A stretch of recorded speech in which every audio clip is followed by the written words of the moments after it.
let's talk a little bit about the Senate today. Back at work, the House already passed a spending bill and is on recess until next Tuesday. Before representatives left town last night, Republicans again blamed Senate Democrats for the shutdown. We'll play some of that. I cannot believe that Chuck Schumer has done this, really. We did our work in the House. We passed a clean CR. I did not put partisan provisions on that. You all know exactly why he's doing it, because he's worried about his own political future. He thinks AOC is going to challenge him in his next Senate race, and he's going to be retired. All right, joining us now is Maryland Congressman Glenn Ivey. He represents much of Prince George's County. Congressman, thank you so much for being with us this morning. Let's talk first and foremost, right? The big question here is what can be done to reach a deal? What needs to happen to get these two parties to the table and agree on something? Discussions would be a big step in the right direction. I think before the bill was introduced in the House, we didn't even see it. There were no negotiations between the Speaker and the leader. They didn't engage Democrats at all. Then they introduced the bill, and it's kind of a my way or the highway scenario.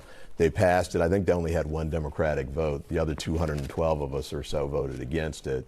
And then they left town. House Republicans left town. You guys mentioned that Republicans left yesterday. Only Mike Johnson, the Speaker, was here. All the Democrats were here, all 200 plus.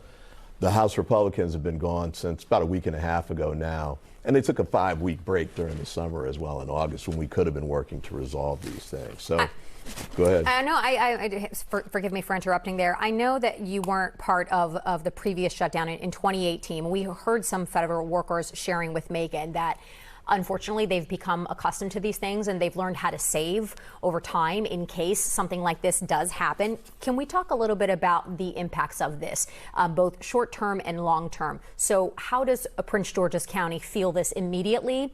How does Prince George's County, how does the state of Maryland feel this in the long run if this does in fact stretch several days or more? Well, I think regionally is probably going to be a significant impact depending on how long it goes. You'll have federal government employees who aren't getting paid. And that can have a ripple effect on things like the housing industry if people have trouble making their mortgage and the like. I know that there are plans by state and local governments to try and help to address that. Yeah. Some banks are working to provide, extensions and loan refinance and the like. But it's a tough hit for them. What advice do you have, sir, for federal workers who are caught in the middle of this, right? These are people that are caught in the middle of this. These are families that are caught in the middle of this that still have bills to pay and kids to send off to school and daycare payments to make and so forth. What is your advice to furloughed workers? Well, we've got 85% of federal workers are outside of the D.C. area.